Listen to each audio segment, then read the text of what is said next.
استراتژی حیزبەکانی کوردستانی ئێران درێژەدان بە سیاسەتی پێشوو یان گۆڕانکاری بنەڕەتی. سڵاوتان لەبێت و بەخێر بێن بۆ بەرنامەی ڕۆژەف.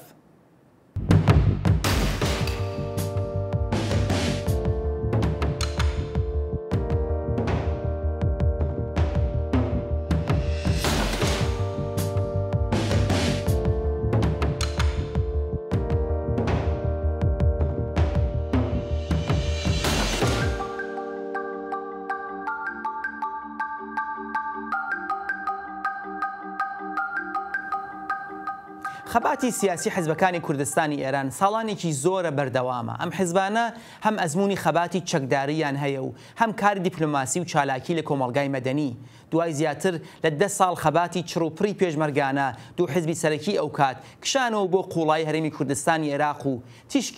تیشکیان خستە سەر خەباتی سیاسی دیپلۆماسی. لە هەلومەرجی تایبەتی ئێستادا و بە زیادبوونی ژمارەی حیزبانە ئاڵۆزی و مەترسیەکانی بەردەم حیزبانەش زیاتر بوون. چەندەم حیزبانە توانیویانە لە بواری استراتژیەوە خۆیان بۆ ڕوبەڕووبوونەوەی چالاک لەگەڵ ئەم مەترسیانە ڕێک بخەن. ئازیزان بۆ باس سەرم تەوەرە ئەمڕۆ لە بەرنامە دوومان لەگەڵ دەبێت.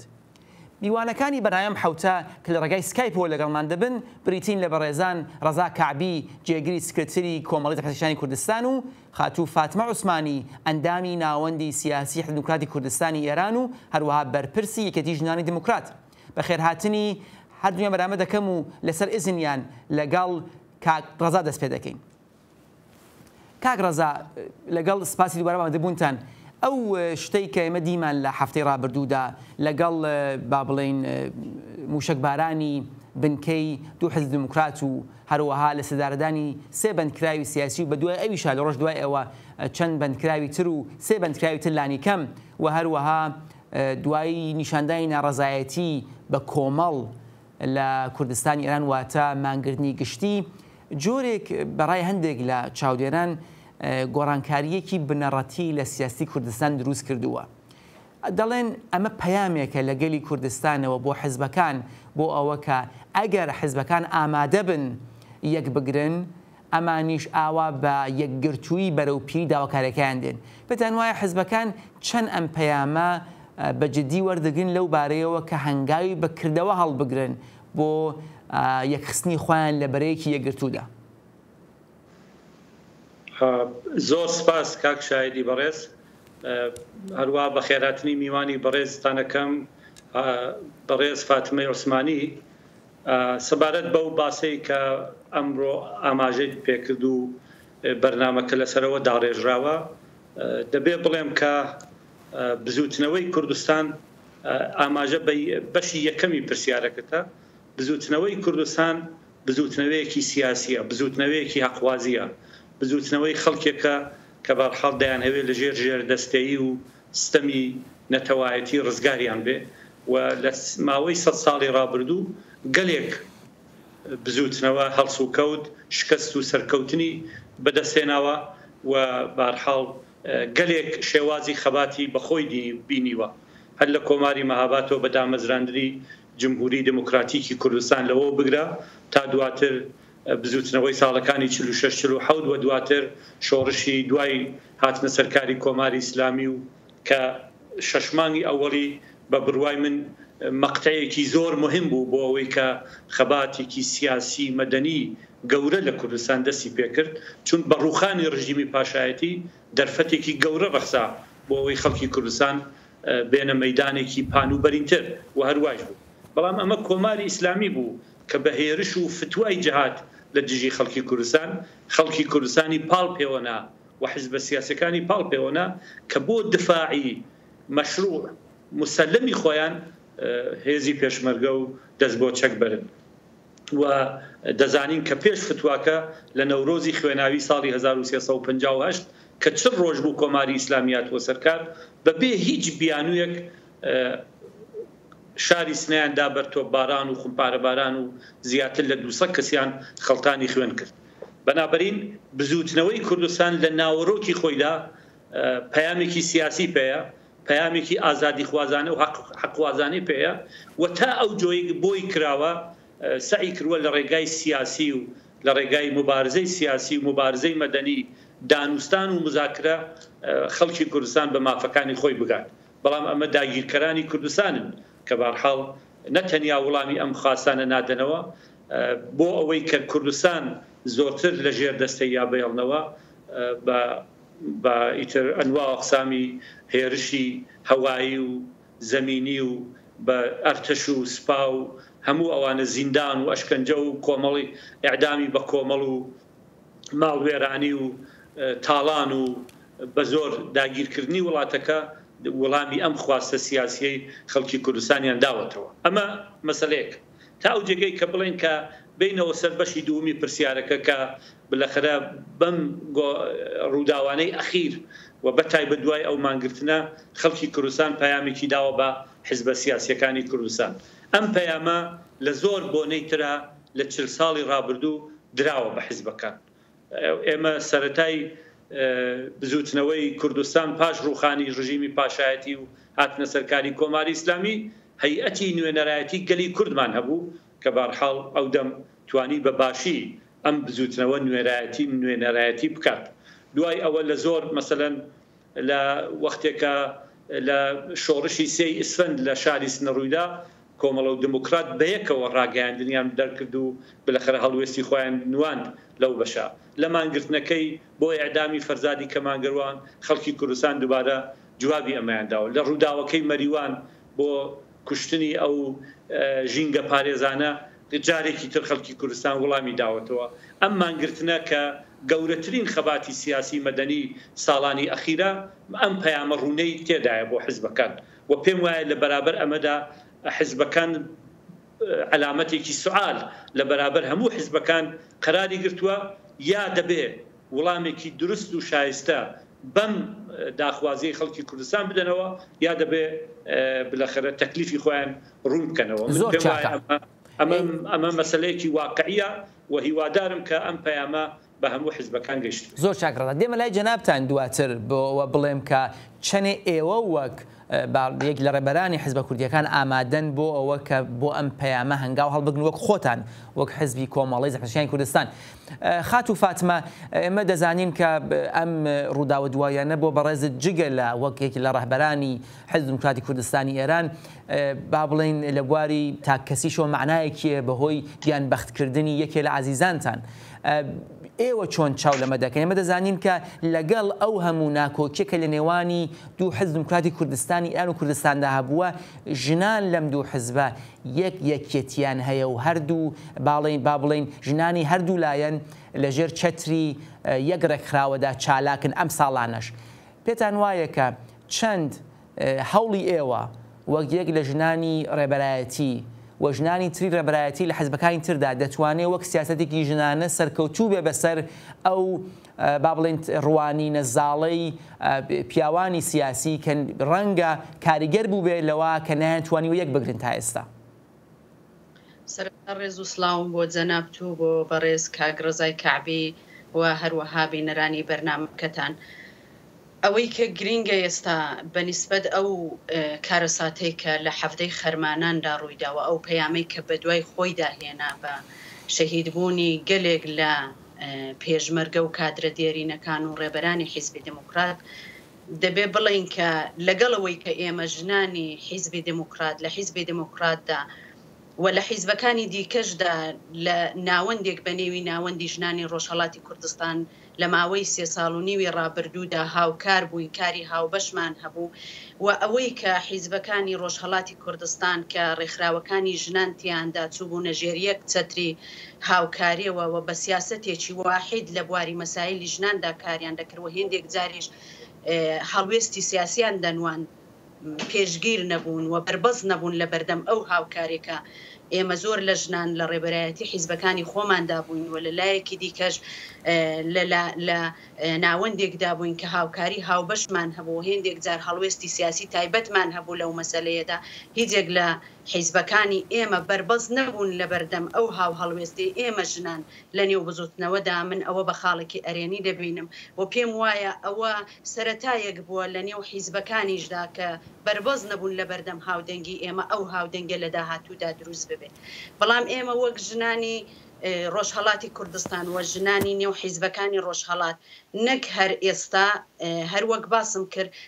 لە ماوەی 3 ساڵ و نیو لەمەوبەر کاری هاوبەش پلتفۆرمی هاوبەش هەڵوێستی هاوبەشی سیاسی و مەدەنیمان لە ڕۆژهەڵاتی کوردستان هەبووە و ئەو یەکگرتوویە بە بەردەوامی لەلایەن ئێمەوە هەبووە و هاوڕێیانی دیکەمان کە ئێستا شەهید بوون بەداخەوە وەک سویلا خانمی قادری و هەروەها نەسرین خانمی حەداد کە لە زۆربەی هەڵوێستەکانی ئێمە ژنانی ڕۆژهەڵاتدا بەڕاستی کاریگەر بوون خاوەن هەڵوێست بوون و دەنگی خۆیان هەبوو توانیمان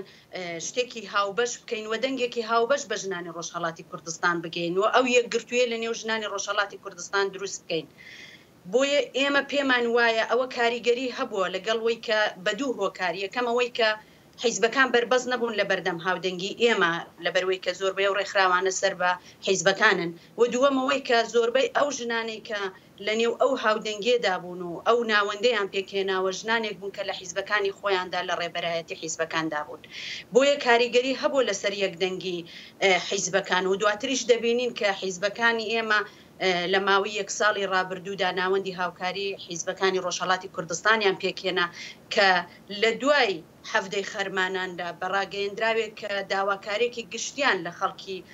ڕۆژهەڵاتی کوردستان گرت و داوایان کرد خەڵک لە ماڵەکانی خۆیان نێتە دەرێ و ئەو هاودەنگێ وەڵامێکی هاودەنگانە و یەکگرتووی ڕۆژهەڵاتی کوردستانی تێدا بوو پێم وایە تەسیرێکی یەکجار بەرفراوانی هەبوو کاریگەرێکی زۆری هەبوو هەم لەسەر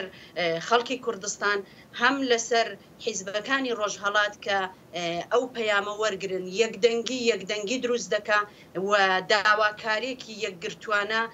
وەڵامدانەوەیەکی یەکگرتوانەشی دەبێت دێمە لای بەڕێستان دواتر بۆ باسە سەر ئەوە کە چەنەتوانن ئەو چەترەکە هەتانە و یەکێتیە گەورە بکەنەوە بۆ هەموو ژنانی حیزبەکانی تریش کاک ڕەزا ئەمەژەت دابەوە کە ئەمە و پەیامە بە حیزبەکان گەشتۆ حیزبەکان ڕێگەچارەیەکیان نییە جگە لە وەرگردنی بەڕێستان وەک جێگری سکرتری گشتی کۆمەڵگەی حیزبەکانی کوردستان و حیزبی ئێوە چەند ئامادەن بەکردەوە هەنگاو هەڵبگرن ئێمە دەزانین ناوەندی هاوکاری من لەگەڵ ڕێبرایان تریشا لە بەرامکەتە باسم کردووە هەیە بەڵام ئەو ناوەندە خۆی لە خۆی هەر ئێستا دووسێ حیزب لە نێوی دانین لەولایەوە ئەو ناوەندە جگە لە چەند بەیانیە کە دیارە بەیانیە ئاخرەکەی زۆر کاریگەر بوو لەسەر مانگردن و با بڵین ئەرچێکی نمادینی زۆری بوو لەگەڵەوە ئێشتا بەکردەوە کاری ترمان لێ نەدیەوە وەک دیپلۆماسی هاوبەش وەک هێزی پێشمەرگەی هاوبەش وەک هەیئەتی هاوبەش چەند ئێوە ئامادەن کە گوشار بخەنە سەر کۆمەڵەکانی تر حیزبەکانی تر و هەروەها دەرگا بکەنەوە بۆ حیزبەکانی تر کە لەم بەرەدا ئیستەنین کاک شاید لە پێشدا ئەوەتان عەرزکەم کە هیچ بربەستێک نییە بۆ ئەوەی کە حیزبەکانی تر داوا بکەن و بێنە ناوەندی هاوکاری حیزبەکانی کوردستان ئەمە بەڕاستیە لە ڕۆژی ئەوڵەوە بووە دوو هەم لەسەر بەرێ ببورن ناوەندی هاوکاری حیزبەکانی کوردستان دەبێ ئەوەتان عەرزکەم لە ڕۆژی ئەوڵەوە کە ئێمە دانیشتوین قسەمان کردووە نوێنەرایەنی کۆمەڵەی زەحمەتکێشان لەو کۆبوونەوانە مرتب تاکیدیان لەسەرەوە کردووە کە ناوەندی هاوکاری حیزبەکانی کوردستان دەبێت تەبدیل بێ بە بەرەی کوردستانی بە چەترێکی سیاسی بە ئۆرگانێکی با ئۆتۆریتەتر صاحب سەلاحیەتاتر و قورس و قایمتر کە خەڵکی کوردستان بتوانن وەڵامی ڕۆشنتر قاتعانەتر و متمانەیەکی زۆرتری پێ بکەن بەخۆشیەوە لە ڕۆژی یەکەم کۆبوونەوەی ناوەندی هاوکاری کە پێم وابێ حدودی 11 مانگ لەوە پێش بوو دانیشتین دوو ئەرک دیاری کرا بۆ ناوەندی هاوکاری حیزبەکان یەکەمیان کار بۆ پێکێنانی بەرەی کوردستانیە دووهەمیان ئەوەی کە لە بەرابەر ڕووداوەکانی سیاسی ڕۆژ بتوانین هەڵوێز بین وەک حیزبەکانی کوردستان بەشی دووەمی ئەم ئەرکە بەباشی لەم 11 مانگە بەڕێوە چووە ناوەندی هاوکاری حیزبەکانی کوردستان هەر ماوە جارێ بە ڕیاسەتی دانێ لەو حیزبانە کۆبوونەوەی گرتووە بەیانیە و ڕاگەیاندنی خۆی داوە بەڵام بۆ بەشی دووم تا ئیسە کارێک نەکراوە من دەبێ بڵێم لە شوێنی دیکەش باسی ئەوەم عەرزی خەڵک کردووە کە ناوەندی هاوکاری حیزبەکانی کوردستان ئەرزشی زۆری هەیە دەبێ بیپارێزین دەبێ گوستەرشی بدەین دەبێ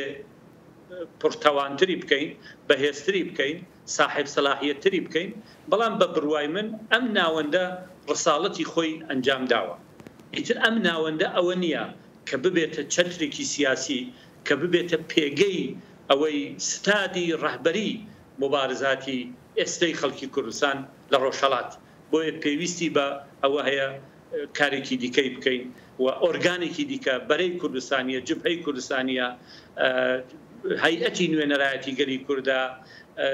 مەسەلەن شتێک شەبیهی ئەوە بێ کە پارلەمان مانەندێ بێ کە بارحاڵ خەڵک حیزبەکانی کوردستان لە سەروی حیزبەکانی خۆیان خارج لە کار و وەزایفی ئەرکی حیزبی خۆیان بتوانن لە عەرسەی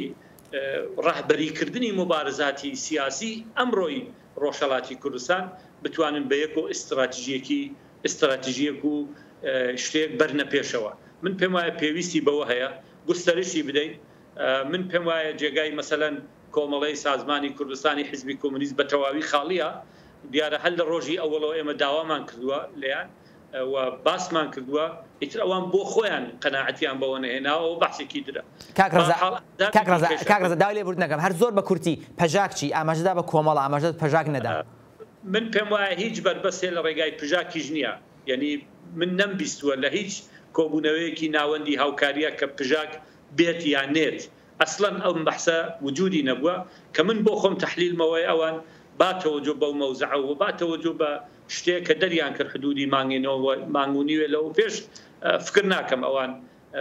قادر بەم ڕوودەڕوویە بن لەگەڵ کۆماری ئیسلامی ئەگەر هاتن ئەوە بەحسێکی ترە دەبێ ئیلتزام پیا بکەن بە باقی حیزبەکانەوە ئەمە ئینە بەڵام خارج لەوە کچە ئەحزابێکی تێدایە من پێم وایە ناوەندی هاوکاری حیزبەکانی کوردستان وردە تەبدیل بووە بەو زۆر چاکە بەو قوتبە زۆر بەڵام دەبێت گوستەرشی دینەوە لایەوە کە و ناوەنداشێت چه ئستراتژیەکی بێ خات و فاتمە پرسیارم بۆ بەڕێستا چەند دڵتان با بڵێن ئەو هیوایە هەیە کە ئەو یەکێتی ژنانی دموکرات بتوانێت بەرەیەکی ژنانی ڕۆژهەڵات پێک بێنێت جگە لەو هاوکارانەکەی سەهەتانە بەگشتی وەک بەرەیەک هاوکاری دروستکاواتە ئێمە لەگەڵ ئەوەی کە حیزبەکان بەگشتی قەیناکە منداڵەکەش هەبێ خات و فاتمە کێشەمان نییە کێشە نییە نانە کێشە نیە بە تاکید کێشەمان نییە هەبێت کە ناوەندی چەند ناوەندی هاوکاری حیزبەکان هەیە و ئێوە وەک حیزب وەک ڕێبەرایەتی هەوڵدەدەن بۆ گەورەکردن ناوەندە جگە لەوەش یەکێتیەکی ژنانی ڕۆژهەڵات ناوەندێکی ژنانی ڕۆژهەڵات دروست بێت و ئەو بێتە دەستپێشخەرێک بۆ ئەو یەکگرتنەوە کە گەلی کوردستان داوا لە ئێوە دەکات من پێم وایە نەک ئەو ناوەندەی کە ئێستا نێوی ناوەندی ژنانی ڕۆژهەڵاتی کوردستانە وەک ڕێکخراوەکانی ژنان بەڵکو ناوەندی هاوکاری حیزبەکانی ڕۆژهەڵاتی کوردستان و هەموو حیزبەکانی ڕۆژهەڵاتی کوردستان بەڕاستی لە بەردەم لێپرسراوێتێکی بەرپرسایەتێکی نەتەوەییدان کە پێویستە بە بڕوای من هەتا پێش حەفدەی خەرمانان لەوانەیە زۆر قسە هەبوایە بۆ کوتن و زۆر مەسەلە جگای باز باە هەم لە ناوەندی ژنانی ڕۆژهەڵات و هەم لە ناوەندی هاوکاری حیزبەکانی ڕۆژهەڵات بەڵام دوای حەفدەی خەرمانان و دوای 21 خەرمانان کە مانگرتنی سەراسەری لە ڕۆژهەڵاتی کوردستان پەیامێکیدا بە حیزبەکان و بە ئێمە ژنانیشکە بە شێوەیەکی یەکگرت و بەدەنگ داواکاری حیزبەکانی ڕۆژهەڵات و ئێمەشەوە هاتن پێم وایە ئەو بەرپرسایەتێنەتەوەیە وا دەکا کە ئێمە لەمە دووە بەکردەوە هەنگاو هەڵێنین بۆ یەکگرتوویەک و یەکدەنگێکی سیاسی لە هەڵوێستە سیاسەکانماندا لە هاوکاری سیاسەکانماندا و هەروەها لە هەموو شێوەکانی خەباتمان لە ڕۆژهەڵاتی کوردستان بە هەر شێوەیە کە لەوانەیە ئێستا تێبینێک دروست ببێ کە هێندێک لە شێوەکانی خەبات لەوانەیە لەلایەن حیزبەکانی ڕۆژهەڵاتی کوردستانەوە منتەفی بن یا کاریان لەسەر نەکرێ بەڵام ئێمە لەگەڵ دوژمنێک بەرەو ڕووین کە لەمە دووە بە هەموو شێوەکانی خەباتەوە دەبێ خەباتەکەمان بەرفراوانتر بکەین و زیاتر لە پێشوش هەوڵ بدەین بۆی ئەو یەکدەنگی و یەکگرتوویە کە هەروەک کاگڕەزا فەرمووی ئێستا بەخۆشیەوە لە ناوەندی هاوکاری حیزبەکان دروست بووەوە ئەوە پێشتریش لە نێو ژنان دروست بووە ئێمە ئەو هاوکاری نەک وەک هاوکارێکیا بەڕێوەبردننی هێندێک کاری هاوبەش چاو لێ بکەین ئێمە پلتفۆرمێکی هاوبەشیشمان هەیە لە نێو ناوەندی ژنانی ڕۆژهەڵاتی کوردستان کە کاری لەسەر دەکەینەوە ئەو پلتفۆرمە هاوبەشە سیاسەتێکی تایبەت پەیڕەوی دەکا کە سیاسەتی خەباتی حیزبەکانی ڕۆژهەڵاتی کوردستان بە شێوەیەک لە شێوەکان تەئید دەکا و کاری لەسەر دەکا کە لە بواری سیاسیدا ئێمە ژنانی کورد ئەرکەکانمان چێ و بە شێوەیەک لە نێوخۆی ڕۆژهەڵاتی کوردستان فعالیت دەکەین کە ئێمە وەک ژنان هەم لە ڕێبەرایەتی حیزبەکان و هەم لە نێو ناوەندی ژنانی ڕۆژهەڵاتی کوردستان چاوەڕوانیمان لە حیزبەکانی ڕۆژهەڵاتی کوردستان هەیە کە لە ئاست ئەو بەرپرسیارەتیە نەتەوەیە دابن کە ئێستا بە تایبەتی لە دوای هەفتەی خەرمانانەوە خەڵک پیشانی داکە بەڕاستی پێگە و جێگای حیزبەکانی ڕۆژهەڵاتی کوردستان نێو خەڵکی خۆیانە و هێزی حیزبەکانی ڕۆژهەڵاتی کوردستان خەڵکی ڕۆژهەڵاتی کوردستانە ئێمە بەو هێزە مرۆیە گەورە پشت ئەستورین بۆیە پێویستە ئێمە پەیامی خەڵکی ڕۆژهەڵاتی کوردستان وەرگرین و بە هەردوو لایەنەکان چ ڕێکخراوەکانی ژنان و چه حیزبەکان کە ئێمەش بە شێوەیەک لە شێوەکان ڕێکخراوەکانی ژنان تەبعیەت لە بواری سیاسیەوە لە سیاسەتی حیزبەکانمان دەکەین لە ئاست ئەو بەرپرساریەتەدا هەنگاو هەڵێن زۆر چاکە کاک ڕەزا جگە لەو هەنگاوانە کە ئاشی هەڵی بگرن بۆ و یەکگرتوویە چ لە بوار دیپلۆماسیەوە چه سیاسی چ پێشمەرگایەتی وەک ئاماژتان پێدا پرسیارەوەیە کە بەگشتی سیاسەتی خۆتان چی دەبێت ئالەم شرایەتی ئێستادا و چه سیاسی پیشنهادەکەن بۆ حیزبەکانی تریش ئێوە ئێستا لە ناو قوڵایی خاکێرمی کوردستاندان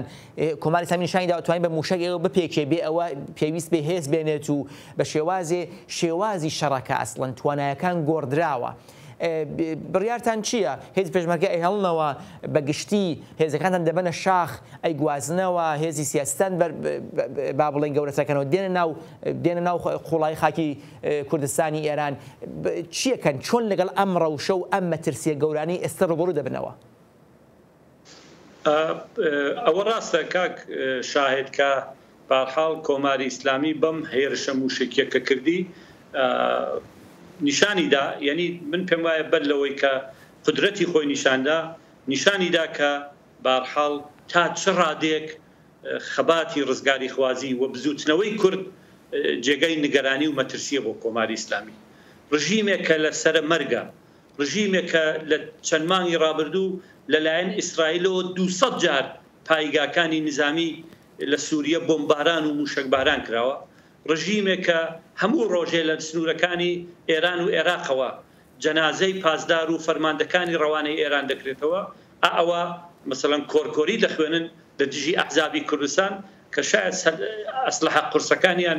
و زۆربەی ئەسلحەکانیان هەر کلاشینکۆف و ئەوە بێ وە قەراریش نییە ئێمە لە خاکی کوردستانی عێراقەوە بالاخره ئەم شەڕە لەگەڵ ئیم بکەین بۆیە من پێم وایە ئەمە مەترسیەکی گەورەیە بزوتنەوەی کورد بۆ کۆماری ئیسلامی خەیاڵی خاوە کە کۆماری ئیسلامی بتوانێت بەم زەربانە بزوتنەوەی کورد کەس بکە حیزبەکان لە نێوبەرێ من پێم وایە بە تەئکید و هەموو کۆماری ئیسلامی بزانن ئەگەر تاقە یەک پێشمەرگە لە حیزبەکانی ڕۆژهەڵات بمێنێتەوە وەک سمبل و وەک هێمای بزوتنەوەی ڕزگاری خوازی خەڵکی کورد دەتوانێت ئەم بزوتنەوە بە پشتیبانی و بە حزوری بەرینی کۆمەڵانی خەڵک ڕابگرێت بەڵام ئێمە چ دەکەین من پێم وایە ئێمە کەماکان دەبێ سازماندەهی خۆمان لە ناو خەڵکی کوردستان پەرە پێ بدەین مبارزاتی سیاسی و مەدەنی لەوێ زۆر گەشەدارتر بکەین حزوری خەڵک لە هەموو کوردستان بەو حرەکەتە مانگرتنە ملیۆنیەکە لە کوردستان گرتیان ئەرزش و احترام و پتانسیلی بزوتنەوەی ڕزگاری خوازی کوردیان بە هەموو دنیا نیشاندا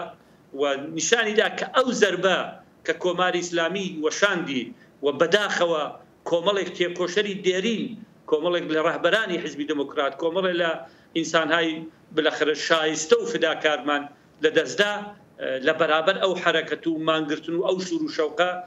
بالاخره قابلی تحملی دەکا بۆ هەمومان و تەنانەت بۆ بنەوابەکان کاک ڕەزا زۆر بە کورتی ئەگەر داوای لێبوردنەکەم زۆر بە کورتی چون کاسمان نییە زۆر با بێژین ئەگەر کۆماری ئیسلامی دیسان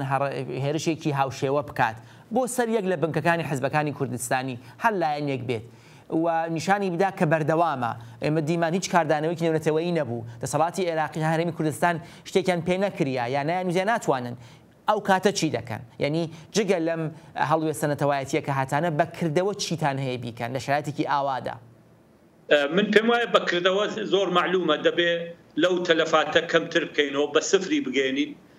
بالاخره تاکتیکی مناسب پیدا بکەین بۆ ئەوەی کە ئەم هێرشە موشکیانەی کۆماری ئیسلامی کاریگەری و کارایی خۆی لەدەست برا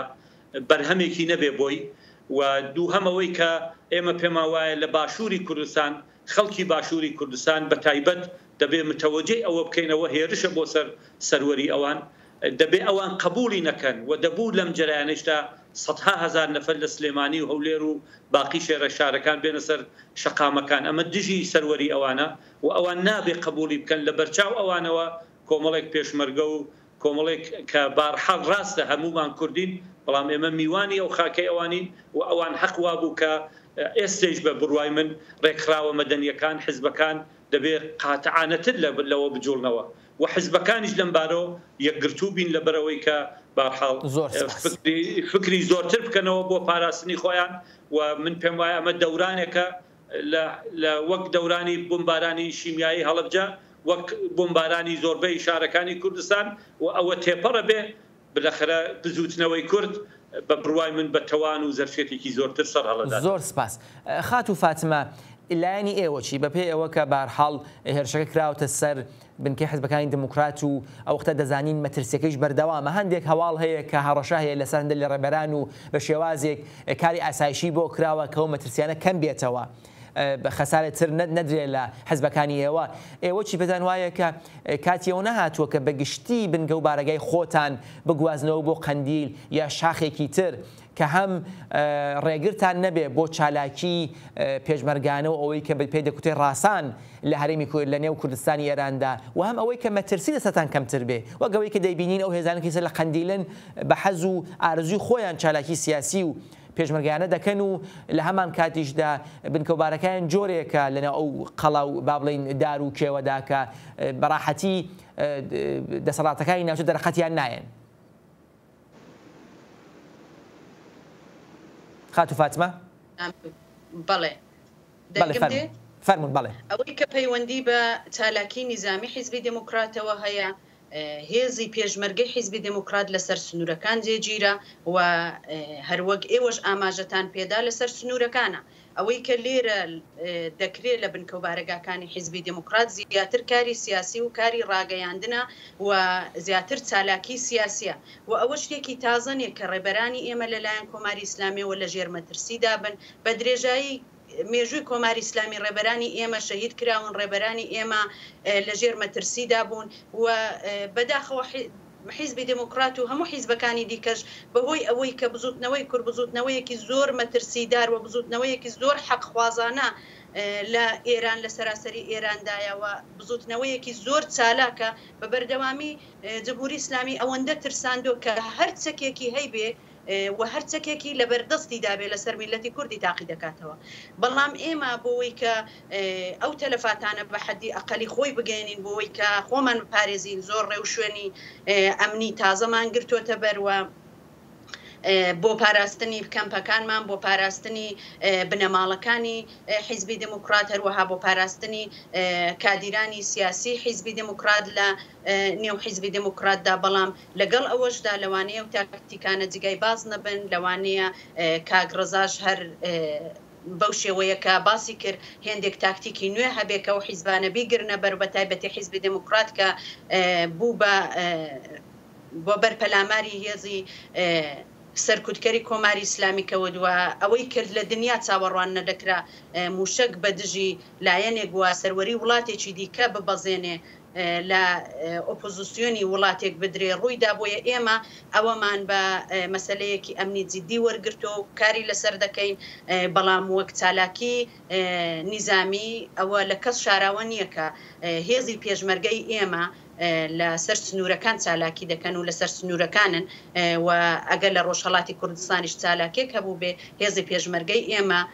لە نێو خەڵکی ڕۆژهەڵاتی کوردستانەوە بەشێک لە هێزی پێشمەرگەش لە نێو خۆی ڕۆژهەڵاتی کوردستان چالاکی دەکا هەروەک لەوانەیە ئێوەش ئاگادار بن لە نێوخۆی ڕۆژهەڵاتی کوردستانن کە ئێمە وەک پێشمەرگەی شار نێویان دەبین. زۆر سپاس لە هەردی میوانی بەرنامە بەڕێزان کاک ڕەزا کەعبی جێگەری سکرتەری گشتی کۆمەڵەی زەحمەتکێشانی کوردستان و خاتوو فاتمەی عوسمانی ئەندامی ناوەندی سیاسی حزب دموکراتی کوردستانی ئێران و بەرپرسی یەکێتی ژنانی دموکرات و هەروەها ئێوەی عزیز کە تا کۆتایی بەرنامە لەگەڵمان بوون تا بە گەیشتنەوەیەکی تر ژیانتان پڕ لە شادی و سەرکەوتن.